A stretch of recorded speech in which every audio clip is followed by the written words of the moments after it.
अस्सलाम वालेकुम बेटा। आज का हमारा टॉपिक है एनर्जी स्टोर्ड इन कैपेसिटर। ये लॉन्ग क्वेश्चन है, इससे रेलेवेंट न्यूमेरिकल्स भी हैं। इसको यूज़ करके एमडी कैट में एमसीक्यूज भी बनाए जाते हैं। तो हमने इससे पहले स्टडी किया था कि कैपेसिटर में चार्जेस को स्टोर किया जाता है, और आपको पता है चार्जेस एक प्लेट से खींच के बैटरी दूसरे प्लेट पर लेके जाती है। तो जब चार्जेस को एक प्लेट से खींच के दूसरी प्लेट पर ले जाया जाएगा तो इस पर्पज़ के लिए बैटरी को वर्क करना पड़ेगा। और बेटा जितना बैटरी वर्क करेगी इस तरह चार्जेस को एक पॉइंट से एक प्लेट से दूसरी प्लेट तक ले जाने में वो सारा किया हुआ काम चार्जेस के पास स्टोर हो जाएगा as a electrical potential energy. तो आज हम कैलकुलेट करेंगे कि वो इलेक्ट्रिकल पोटेंशियल एनर्जी कैसे स्टोर होती है, कितनी होती है और किस पर डिपेंड करती है, हम उस एनर्जी को कैसे बढ़ा सकते हैं, मीडियम के आने से वो पोटेंशियल एनर्जी कैसे बढ़ सकती है और मीडियम के आने से ही वो पोटेंशियल एनर्जी कैसे कम हो सकती है। तो आइए स्टार्ट करते हैं पोटेंशियल एनर्जी या एनर्जी स्टोर्ड इन कैपेसिटर। अब आप लोगों ने स्टडी कर लिया है कि कैपेसिटर के अंदर चार्ज स्टोर होता है। आज आप स्टडी करने जा रहे हैं कि कैपेसिटर के अंदर एनर्जी भी स्टोर होती है।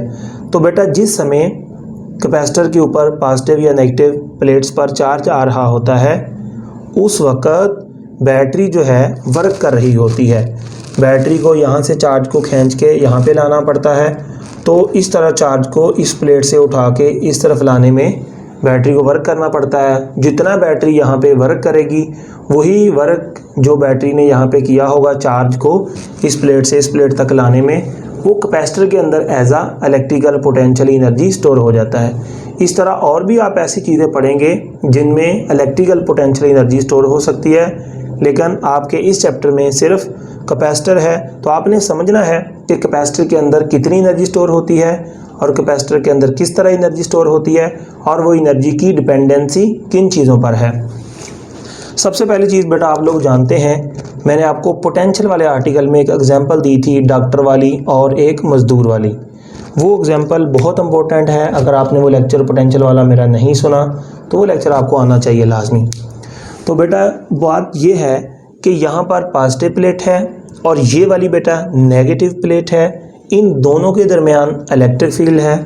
आप लोगों को मैंने पढ़ाया हुआ है कि ये प्लेट का नाम हमने ए रखा था, ये प्लेट का नाम हमने बी रखा था। हमने ये चीज़ पढ़ी है कि अगर हम चार्ज को उस तरफ ले जाएं, चार्ज पॉजिटिव हो या नेगेटिव हो ये मसला नहीं है, चार्ज को उस तरफ ले जाएं जिस तरफ उसको फील्ड जाने नहीं देना चाहती।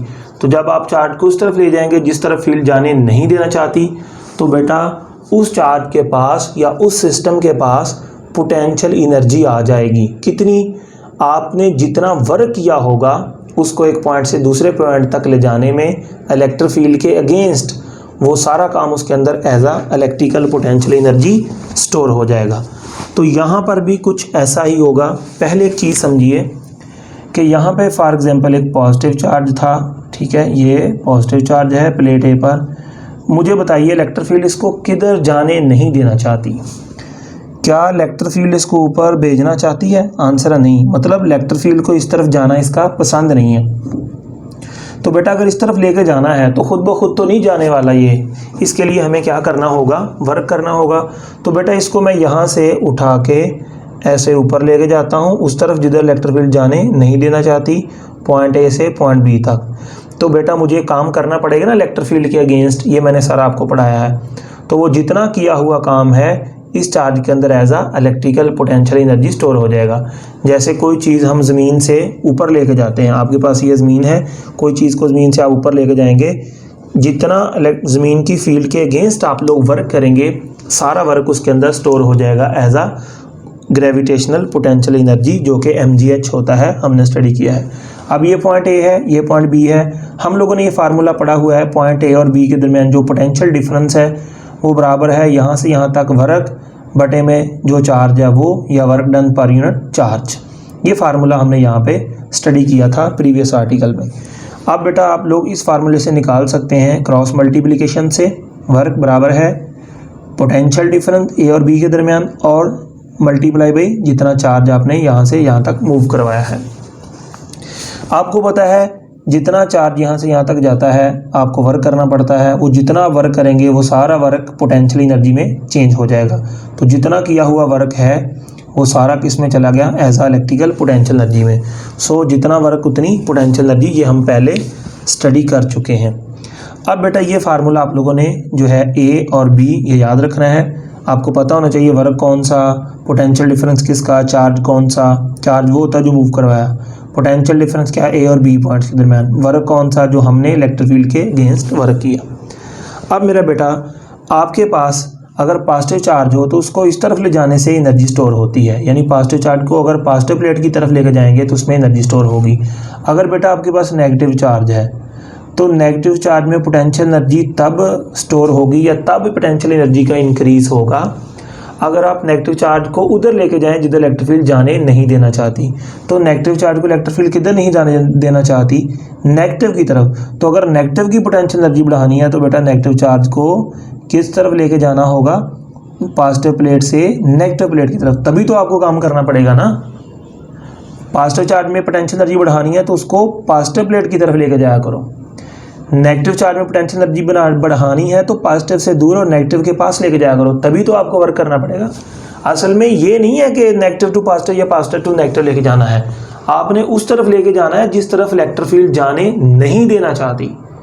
तो पॉजिटिव को किधर नहीं जाने देना चाहती, इस तरफ। नेगेटिव को किस तरफ नहीं जाने देना चाहती, इस तरफ। तो इस तरह बेटा उन चार्जेस में क्या स्टोर हो जाएगी, पोटेंशियल एनर्जी। तो इतनी एनर्जी स्टोर होती है, ये इतना वर्क करना पड़ता है।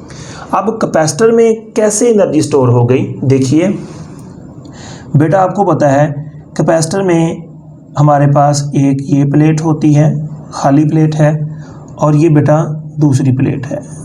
दोनों मेटल की बनी होती हैं, दोनों पर कोई भी चार्ज नहीं होता स्टार्ट में। अब इसमें कैसे एनर्जी स्टोर हो गई हमें ये समझना है। देखिए जब बेटा हम स्टार्ट में हैं, यहाँ इस प्लेट से हम एक इलेक्ट्रॉन खींचेंगे तो बैटरी लगा दी हमने। बैटरी इस प्लेट से क्या करती है, इस प्लेट से जो नीचे वाली प्लेट है मैंने यहाँ पे बना दी, एक प्लेट ले लें कोई भी, यहाँ से बैटरी इलेक्ट्रॉन खींचती है, इलेक्ट्रॉन को खींच के यहाँ पे पहुँचा देती है। तो इस प्लेट के अंदर से इलेक्ट्रॉन खींचा गया तो इस पर पॉजिटिव चार्ज आ गया बेटा, और यहाँ पे इलेक्ट्रॉन पहुँच गया, इस पर नेगेटिव चार्ज आ गया। अब आपको पता है इनके दरमियान क्या डेवलप हो जाती है, इलेक्ट्रिक फील्ड। ये पॉजिटिव प्लेट हो चुकी है, ये नेगेटिव, इनके दरमियान क्या है, इलेक्ट्रिक फील्ड। अब बेटा फिर एक और इलेक्ट्रॉन इसके अंदर से खींचा जाता है। जब इलेक्ट्रॉन को इस तरफ लेके जाएंगे, पॉजिटिव से दूर लेके जाएंगे, तो पॉजिटिव चाहेगा इलेक्ट्रॉन मुझसे दूर हो जाए, और क्या नेगेटिव प्लेट चाहेगी मेरे तरफ इलेक्ट्रॉन आए। लेकिन मैं चाहता हूँ, मैं अपनी एनर्जी खर्च करके इस इलेक्ट्रॉन को यहाँ से उठा के यहाँ तक ले जाऊँगा, और यहाँ पे क्या आ जाएगा, पॉजिटिव चार्ज आ जाएगा। बात समझ गए। अब फिर इसके अंदर से एक और इलेक्ट्रॉन निकाला जाता है। तो आपको पता है इलेक्ट्रॉन खुद ब खुद तो निकलना नहीं चाहता, वो तो पॉजिटिव के पास रहना चाहता है। कोई चीज़ भी जो ज़मीन से ऊपर तो नहीं जाना चाहती ना, लेकिन हम एनर्जी खर्च करके उसको उधर लेके जा सकते हैं जिधर इलेक्ट्रिक फील्ड जाने नहीं देना चाहती। तो यहाँ से मैंने एक इलेक्ट्रॉन और निकाला और इलेक्ट्रॉन वो यहाँ शिफ्ट कर दिया, यहाँ पे पॉजिटिव आ गया। फिर मैंने यहाँ से एक इलेक्ट्रॉन निकाला, तो मैं क्या करता जा रहा हूँ, यहाँ से इलेक्ट्रॉन निकालता जा रहा हूँ। तो बेटा आपको पता है यहाँ पॉजिटिव है, तो पॉजिटिव के पास पड़ा हुआ इलेक्ट्रॉन खींचना क्या चाहिए, हमको एनर्जी चाहिए, और उस इलेक्ट्रॉन को नेगेटिव प्लेट में ऐड करना तो वो भी एनर्जी चाहिए। मुख्तसर ये कि जब इलेक्ट्रॉन यहाँ से खींच के इस प्लेट की तरफ ले जाया जाएगा तो ये प्लेट और ये प्लेट तो कभी नहीं चाहती कि इलेक्ट्रॉन इस तरफ आए। इस तरफ इलेक्ट्रॉन का आना इसको पसंद नहीं है और इसका इलेक्ट्रॉन को भेजना भी पसंद नहीं है। तो इनके दरमियान जो इलेक्ट्रिक फील्ड डेवलप होती है वो बेटा इलेक्ट्रिक फील्ड की क्या चाहत है, वो तो इलेक्ट्रॉन को उस तरफ जाने नहीं देना चाहते, लेकिन मैं अपनी एनर्जी खर्च करके यहाँ से इलेक्ट्रॉन को उस तरफ लेके जा रहा हूँ। तो आपने देखा इस प्लेट पर कौन सा चार्ज डेवलप हो गया, पॉजिटिव, इस प्लेट पर कौन सा चार्ज होगा, डेवलप। लेकिन जितने भी चार्जेस मैं यहाँ से यहाँ लेके गया, हर चार्ज को मुझे लेके जाने में एनर्जी खर्च करना पड़ी। मैं अब आपसे सवाल पूछता हूँ, जब पहला चार्ज लेके गया था तब ज़्यादा एनर्जी लगाना पड़ी, दूसरे पर ज़्यादा लगाना पड़ी, या तीसरे पर या चौथे पर? आंसर है जब पहला चार्ज लेके गया था तो यहाँ पर एक इलेक्ट्रॉन को निकाला था, यहाँ पर सिर्फ एक पॉजिटिव चार्ज था, तो थोड़ी सी एनर्जी लगाना पड़ी इस तरफ ले जाने में। लेकिन जब दूसरा निकाला दूसरा निकालने के लिए यहाँ पे कितने चार्ज डेवलप हो गए, 2, तो फिर इलेक्ट्रॉन को लेके जाना मुश्किल है, फिर तीसरे को लेके जाना उससे मुश्किल है, चौथे को लेके जाना उससे मुश्किल है। क्यों? जितने चार्ज यहाँ से निकलते जा रहे हैं पीछे उतना पॉजिटिव चार्ज बढ़ता जा रहा है, इधर उतना नेगेटिव चार्ज बढ़ता जा रहा है। हर अगले से अगला चार्ज लेके जाना मुश्किल है, क्योंकि यहाँ पर चार्जेस की तादाद बढ़ती जा रही है, यहाँ पे इलेक्ट्रिक फील्ड स्ट्रॉन्ग होती जा रही है, तो उस चार्ज को इलेक्ट्रिक फील्ड के लेके जाना अगेंस्ट भी मुश्किल होता जा रहा है। तो स्टार्ट में आपको जो वर्क करना पड़ेगा वो समझ लें 0 करना पड़ेगा, क्योंकि स्टार्ट में इस पर तो कोई चार्ज नहीं था ना। जब पहला इलेक्ट्रॉन निकालना था इस प्लेट पर तो कोई चार्ज नहीं था, तो जब पहला इलेक्ट्रॉन निकालना था तो इस प्लेट पर तो कोई चार्ज ही नहीं था, तो पहला इलेक्ट्रॉन निकालना समझ लें 0 एनर्जी लगी आपकी, या ना होने के बराबर एनर्जी आपको लगाना पड़ी। लेकिन दूसरा निकालने के लिए और मुश्किल, तीसरा और मुश्किल, चौथा और मुश्किल। तो इस तरह बेटा आपने इस पे नेगेटिव चार्ज जमा कर लिया, इस पे पॉजिटिव। तो अब इस सिस्टम के पास क्या है, इन चार्जेस के पास क्या आ जाती है, इन चार्जेस के पास आंसर है इलेक्ट्रिकल पोटेंशियल एनर्जी। जैसे कोई चीज़ मीन से हम ऊपर लेके जाते हैं तो उसमें ग्रेविटेशनल पोटेंशियल एनर्जी आ जाती है। इसी तरह जब हम नेगेटिव चार्ज को इस तरफ लेके जाएंगे इलेक्ट्रिक फील्ड के अगेंस्ट वर्क करना पड़ेगा, इनके पास क्या आती जाएगी, इनके पास इलेक्ट्रिकल पोटेंशियल एनर्जी। अब क्या ये एनर्जी हमें वापस मिल सकती है? आंसर है यस। इस पर मैंने बेटा एक एक्सपेरिमेंट भी किया था, वो प्रीवियस लेक्चर है, एक्सपेरिमेंट के नाम से एक प्लेलिस्ट है।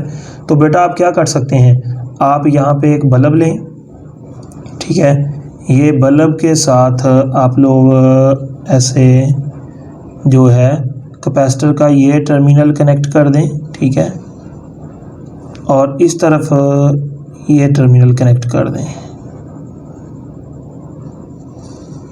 तो बेटा क्या होगा, अब जितना नेगेटिव चार्ज यहाँ पे जमा हुआ है वो भाग कर इस तरफ जाएगा, जितना नेगेटिव चार्ज यहाँ पे जमा हुआ है वो भाग के इस तरफ जाएगा। तो आप देखेंगे कि यहाँ पर जो इसके पास पोटेंशियल एनर्जी थी वो उसकी वजह से यहाँ से नेगेटिव इलेक्ट्रॉन जो है भाग के इस तरफ जाते हैं, ठीक है। जब वो भाग के इस तरफ जाते हैं तो चार्जेस फ्लो करना स्टार्ट कर देते हैं। तो बेटा जहाँ पे चार्जेस का फ्लो होता है वहाँ पे क्या होता है, करंट। तो उस करंट की वजह से ये जो बल्ब है बेटा ये रोशन हो जाएगा, इससे लाइट प्रोड्यूस हो जाएगी। तो आपने इसको एक्सपेरिमेंटली भी देख लेना है कि जब कैपेसिटर चार्ज हो जाता है उन दो प्लेट्स के दरमियान अगर बल्ब लगा दिया जाए तो ये चार्जेस के पास चूंकि एनर्जी है तो ये अपनी एनर्जी के कारण ऐसे भाग किस तरफ जाएंगे, तो यहाँ करंट बन जाएगा, उस करंट की वजह से बल्ब रोशन होगा, उससे लाइट एनर्जी निकलेगी। बिल्कुल ऐसे जैसे आपके पास ज़मीन है, इसे आप कोई चीज़ ऊपर लेकर जाते हैं, आपको वर्क करना पड़ता है, इसके पास पोटेंशियल एनर्जी स्टोर हो जाती है। जब आप इसको छोड़ते हैं तो भाग के नीचे आती है, तो पोटेंशियल एनर्जी किस में कन्वर्ट हो जाती है, काइनेटिक एनर्जी में।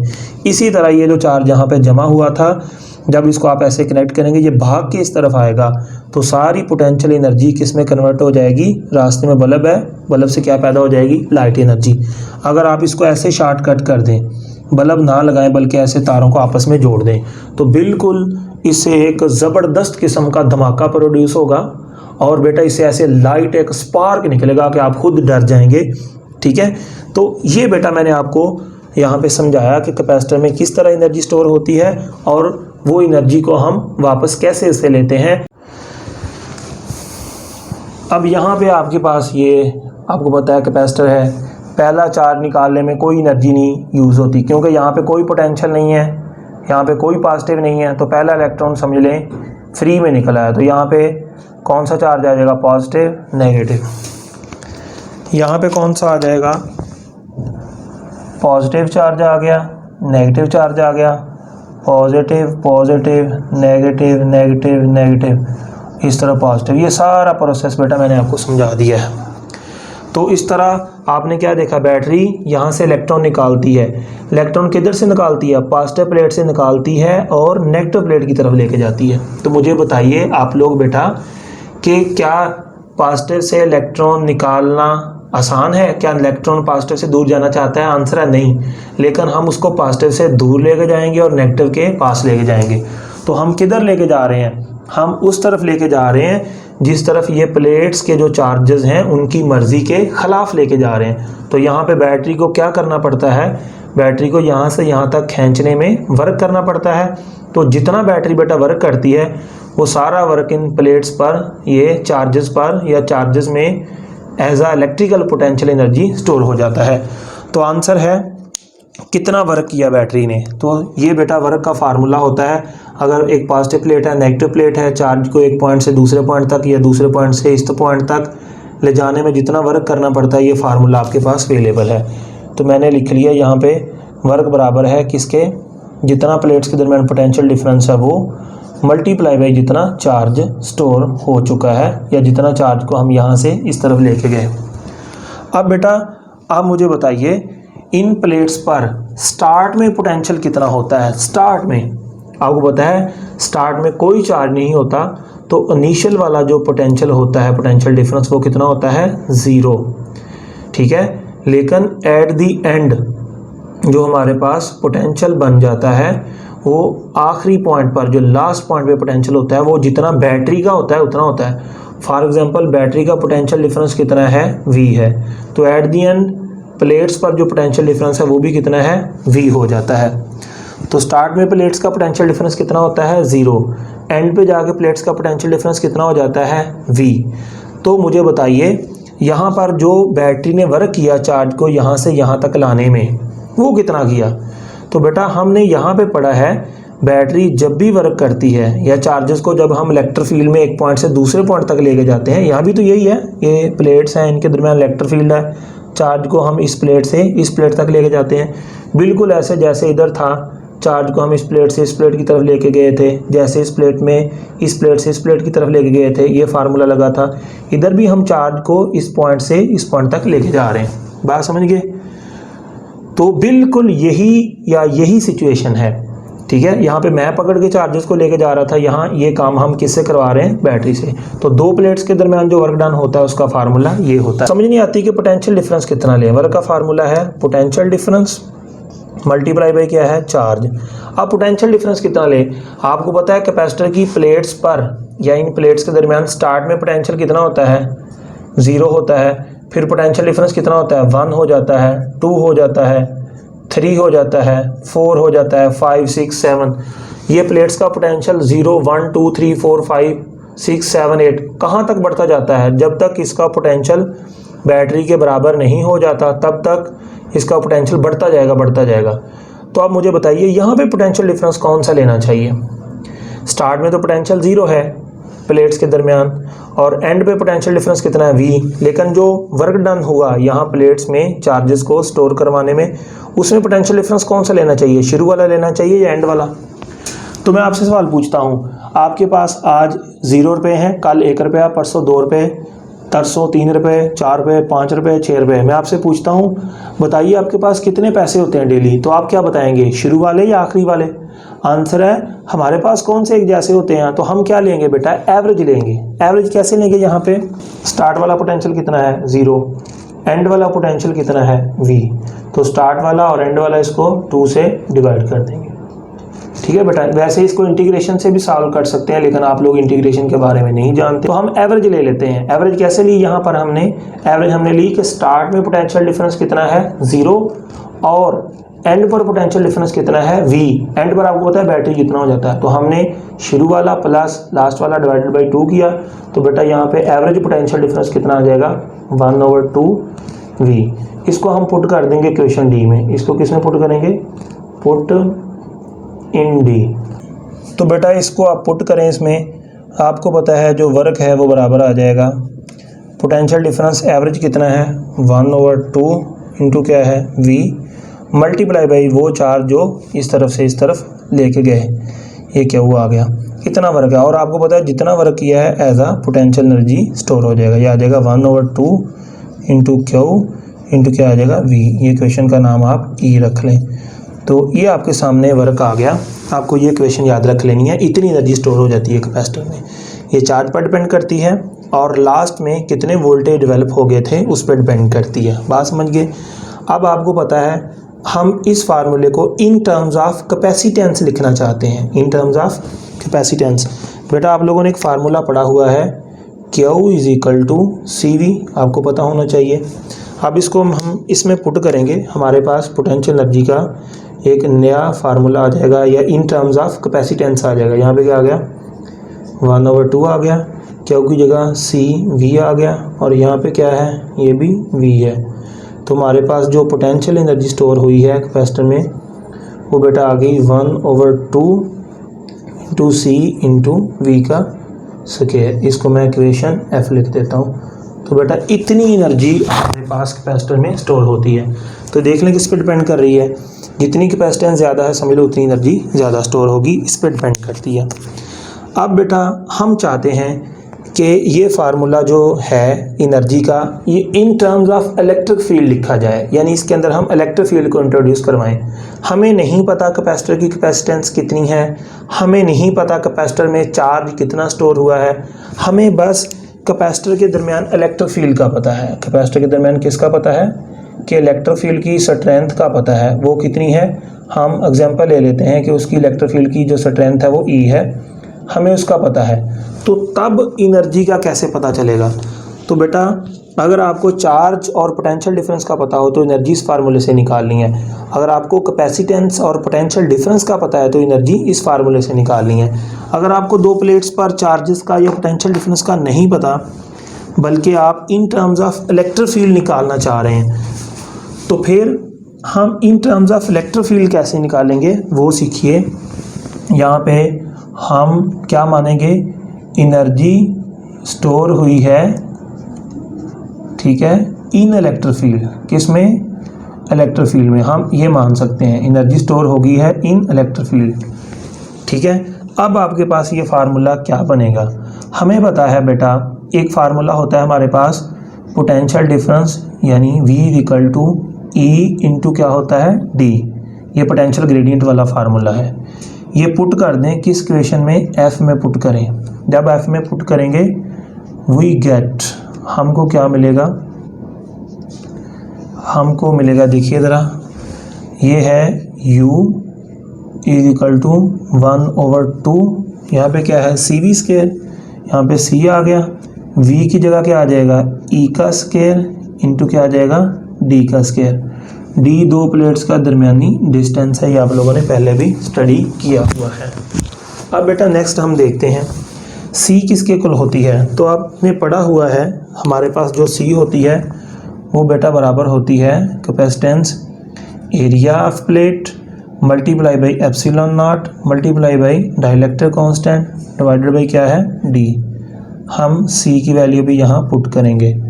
जब पुट करेंगे हमारे पास पोटेंशियल एनर्जी आ जाएगी 1/2, यहाँ पे क्या आ जाएगा A into epsilon not into epsilon R, ठीक है, ओवर में क्या आ जाएगा D, और यहाँ पे बेटा क्या आ जाएगा E का स्क्वायर, यहाँ पे क्या आ जाएगा D का स्क्वायर।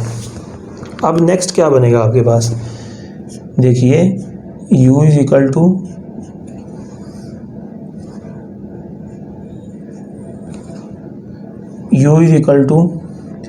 ये D इससे कट गया एक, और यहाँ पे आ जाएगा 1/2 इंटू आ जाएगा area into epsilon not into epsilon R into क्या आ जाएगा बेटा E का स्क्वायर आ जाएगा।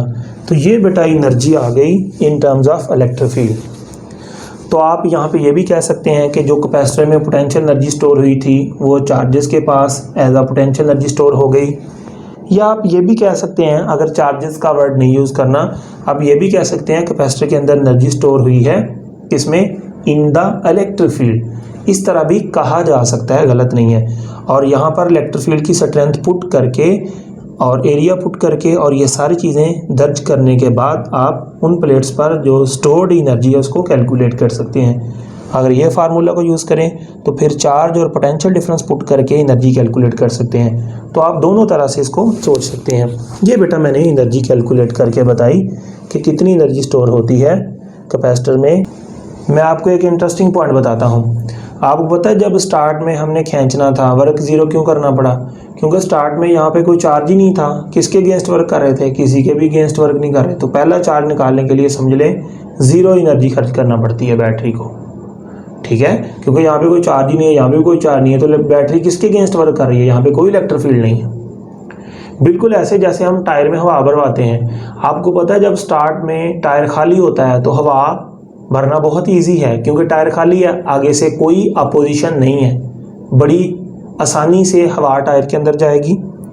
लेकिन बेटा जैसे जैसे हवा बढ़ती जाएगी टायर के अंदर प्रेशर बढ़ता जाएगा, तो हमें तब हवा को भरना उतना मुश्किल होता जाएगा। इधर भी ऐसे होता है, स्टार्ट में आप लोगों को चार्ज निकालना आसान होता है, लेकिन जैसे जैसे चार्ज निकालते जाते हैं इस पर चार्ज बढ़ता जाता है, इस पर भी चार्ज बढ़ता है, इलेक्ट्रिक फील्ड मजबूत होती जाती है, तो फर्दर नेक्स्ट से नेक्स्ट चार्ज को निकालना आपके लिए मुश्किल होता जाता है। बिल्कुल जैसे टायर में शुरू में हवा बढ़ते हैं तो बड़ी इजी से हवा उसके अंदर भरी जाती है, लेकिन जैसे जैसे हवा बढ़ते जाएंगे टायर का प्रेशर बढ़ता जाएगा, तो उसके अंदर मजीद गैस भरना उतना मुश्किल होता जाएगा और उतना वर्क ज़्यादा करना पड़ेगा। तो आपसे कोई पूछ ले कि कैपेसिटर में जब हम चार्ज स्टोर करते हैं तो बैटरी को स्टार्ट में ज़्यादा जोर लगाना पड़ता है या बाद में, तो आप बोलेंगे जैसे जैसे चार्ज इसके ऊपर बढ़ता जाएगा तो बैटरी को पहले से ज़्यादा वर्क करना पड़ेगा, क्योंकि इलेक्ट्रिक फील्ड मजबूत होती जा रही है, चार्जेस की तादाद बढ़ती जा रही है, यहाँ से चार्जेस का निकालना मुश्किल होता जा रहा है। तो ये एक बहुत अच्छा कॉन्सेप्ट है जो कि आपने बेटा याद रख लेना है। अब यहाँ पे सवाल पैदा होता है, बहुत ही कंसेप्चुअल क्वेश्चन है कि ये जो एनर्जी हमने निकाली है, तो बताइए कि मीडियम के आने से एनर्जी बढ़ती है या कम हो जाती है। ये देखिए ना ER है, अगर मीडियम ना हो, अगर कैपेसिटर की प्लेट्स के दरमियान मीडियम ना हो तो एनर्जी कितनी होगी बेटा, फिर होगी 1/2 area epsilon not into E का स्क्वायर। तो ये इक्वेशन को मैं लिख लेता हूँ F लिख लेता हूँ, और ये इक्वेशन को मैं लिख लेता हूँ M। मुझे बताइए ये तब एनर्जी है जब फ्री स्पेस है, वैक्यूम है, ठीक है, जब वहाँ पे वैक्यूम है। ये एनर्जी तब है जब यहाँ पे मीडियम है। तो बताइए कैपेसिटर में जब मीडियम होता है तब ज़्यादा एनर्जी स्टोर होगी या जब मीडियम नहीं होगा तब ज़्यादा एनर्जी स्टोर होगी। तो बेटा इसका आंसर ये है कि देखने में ऐसे लगता है कि इसमें ER है, जब ER इसके साथ मल्टीप्लाई होगा तो मीडियम के आने से एनर्जी बढ़ जाएगी। तो आंसर है नहीं। बेटा देखिए अब इसको गौर करें आप इस फार्मूले पे, जब मीडियम आएगा तो मीडियम के आने से आपको पता है ER आ जाता है, ER साथ आ जाता है, लेकिन बेटा जब मीडियम आता है तो इलेक्ट्रिक फील्ड कम हो जाती है। आपको पता है ना, मीडियम अपनी एक इलेक्ट्रिक फील्ड डेवलप करता है जिसकी वजह से इलेक्ट्रिक फील्ड रिड्यूस हो जाती है। तो अगर मीडियम आता है, ये रकम इसके अंदर आ गई है, ठीक है, लेकिन आपको पता है मीडियम के आने से इलेक्ट्रिक फील्ड क्या हो जाएगी, कम हो जाएगी। तो मुझे बताइए इसका ज़्यादा इफेक्ट मानेंगे या इसका ज़्यादा मानेंगे। देखो ये रकम मल्टीपल में आ गई तो इसका आंसर बढ़ना चाहिए, लेकिन आपको पता है मीडियम के आने से इलेक्ट्रिक फील्ड कम हो जाती है, तो इसके मुताबिक एनर्जी कम होनी चाहिए। बताइए इसको माना जाए या इसको माना जाए। तो बेटा ये सिर्फ मल्टीपल में है और इलेक्ट्रिक फील्ड मल्टीपल में है, ऊपर क्या है स्क्वायर, तो स्क्वायर वाली रकम का ज़्यादा इफेक्ट है या बिना स्क्वायर वाली का, तो आंसर है स्क्वायर वाली का ज़्यादा इफेक्ट है। जब बेटा मीडियम आता है तो इलेक्ट्रिक फील्ड कम हो जाती है, यहाँ पे स्क्वायर है तो बेटा उसकी जो पोटेंशियल एनर्जी है वो कम हो जाएगी। फिर एक सवाल पूछते हैं कि सर जी वो पोटेंशियल एनर्जी कम हो गई किधर। तो बेटा आपको पता है यहाँ पे जब मीडियम रखा जाता है तो पोलराइजेशन हो जाती है, यानी पॉजिटिव चार्ज इस तरफ खींचा चला जाता है, नेगेटिव चार्ज इस तरफ खींचा चला जाता है। तो वहाँ पे चार्जेस को इस तरफ और इस तरफ खींचने में, चार्ज को डिस्प्लेस करने में जो एनर्जी लगती है वहाँ एनर्जी खर्च हो जाती है, तो इसलिए बेटा एनर्जी कम होगी। ये बहुत कंसेप्चुअल पॉइंट है जो मैंने आपको बताया। अब यहाँ पे एक और सवाल भी है, मीडियम के आने से एनर्जी कम होती है, ज़हन में रखना है अगर हमने बैटरी को उतार दिया हो। ये सारी बातें तब हैं इफ़ बैटरी, अगर बैटरी को हमने क्या कर दिया है, डिसकनेक्ट कर दिया है। क्या बोला मैंने, डिसकनेक्ट कर दिया है हमने, तो तब बेटा उसकी एनर्जी कम होगी।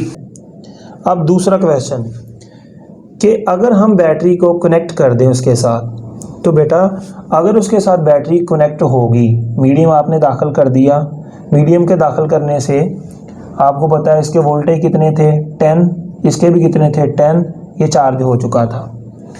अब जब मीडियम दाखिल किया तो इसके वोल्टेज कितने हो गए 7, ऐसे ही है ना, 7 हो गए, मतलब इसके वोल्टेज कम हो जाएंगे मीडियम के आने से, और इलेक्ट्रिक फील्ड भी क्या हो जाएगी, कम हो जाएगी। अगर वोल्टेज कम होते हैं, आपने रिलेशन पढ़ा है इलेक्ट्रिक फील्ड और वोल्टेज का, तो वोल्टेज कम हो चुके हैं, इलेक्ट्रिक फील्ड भी कम हो चुकी है, इलेक्ट्रिक फील्ड कम हो चुकी है, एनर्जी भी कम हो चुकी है, ठीक है, इस फार्मूले के मुताबिक।